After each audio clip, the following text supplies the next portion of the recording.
জয় শ্রী রাধে। এই পারিজাতের রহস্য কি?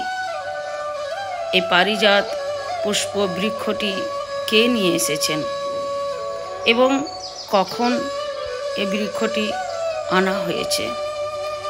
তাই আমরা এই পারিজাত বৃক্ষ সম্বন্ধে, এই রহস্য সম্বন্ধে আমরা শুনব। আসুন আমরা শ্রবণ করি। একদিন দেবঋষিপাদ নারদ বাবা তিনি দ্বারকাতে এসেছেন ভগবান শ্রীকৃষ্ণের সাথে দেখা করার জন্য।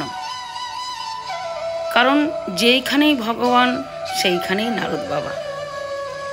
ভগবান যখন বৈকুণ্ঠে থাকেন তখন দেবঋষিপাদ নারদ মাঝে মাঝে বৈকুণ্ঠে গিয়ে ভগবানের সাথে দেখা করেন।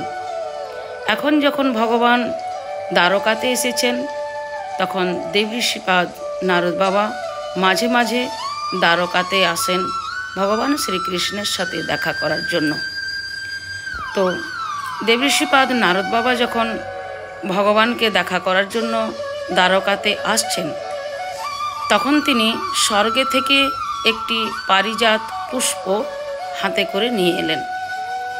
আর সেই পুষ্পটি এনে ভগবান শ্রীকৃষ্ণকে দিলেন। শ্রীকৃষ্ণ সেই পুষ্পটি ঘ্রাণ ত্রাণ নিলেন, খুব আনন্দ হলেন।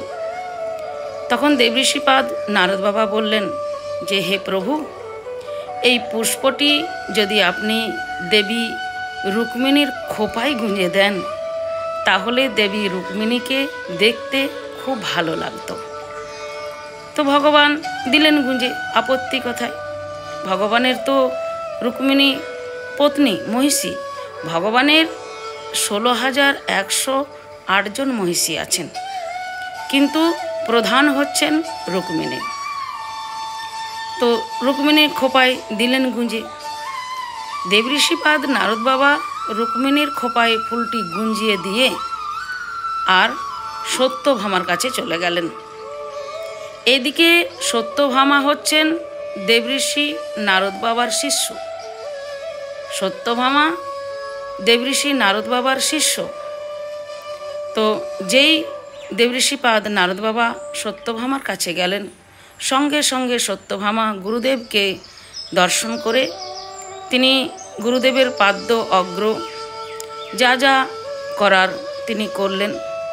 একজন গুরুদেব বাড়িতে এলে যা যা করণীয় তিনি সেই সমস্ত আদর সৎকার করলেন। তারপরে তিনি বললেন, হে গুরুদেব, আপনি হঠাৎ করে কি মনে করে?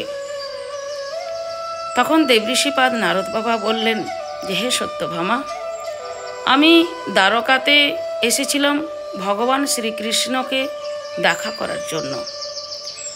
তো দ্বারকায় যখন আসলাম তো আমি একটা হাতে করে পারিজাত পুষ্প নিয়ে এলাম। সেই পারিজাত পুষ্পটি আমি ভাবলাম যখন আমি এনেছি তখন তোমাকেই দেবেন, কিন্তু সেই পুষ্পটি ভগবান দেবী রুক্মিণীর খোপায় গুঁজে দিলেন। দেবঋষিপাদ নারদ বাবা আঙুল দিয়ে দেখিয়ে দিলেন। এখন সত্যভামার যা হয় আর কি। নারদ বাবা তো সেখান থেকে চলে গেলেন, কারণ নারদ বাবার তো কাজই হচ্ছেন যে একটু আনন্দ নেওয়া, কিভাবে আনন্দ নেওয়া যায়। তো যাই হোক, সত্যভামাকে তো দেখিয়ে দিলেন, নারদ বাবা চলে গেলেন। এদিকে সত্যভামার যা হয় আর কি, তিনি তো আর ভগবান শ্রীকৃষ্ণের সাথে কথা বলছেন না।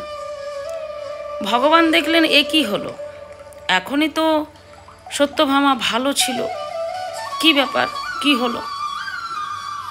খবর নিতে লাগলেন। খবর নিয়ে দেখলেন যে দেবঋষিপাদ নারদ বাবা সত্যভামার কাছে এসেছিলেন। তো নিশ্চয়ই এটা দেবঋষিপাদ নারদ বাবারই কাজ। তো সত্যভামাকে বললেন যে, হে সত্যভামা, তুমি একটা পুষ্পর জন্য এরকম করছো? আমি চাইলে এই পারিজাত পুষ্পকে বৃক্ষ সমেত তোমার দুয়ারে এনে লাগিয়ে দিতে পারি। ভগবান চলে গেলেন স্বর্গে। স্বর্গে গিয়ে তিনি সেই পারিজাত পুষ্প বৃক্ষটিকেই নিয়ে এসে দ্বারকায় রুক্মিণীর দুয়ারে, সেই বৃক্ষটি এনে রুক্মিণীর দুয়ারে যখন লাগিয়ে দিলেন, তখন সত্যভামার রাগ ঠান্ডা হয়ে গেল, রাগ ভেঙে গেল। আর এই হচ্ছে এই পারিজাত পুষ্প বৃক্ষের রহস্য, কিভাবে দ্বারকাতে আসলেন। জয় শ্রী রাধে শ্যাম।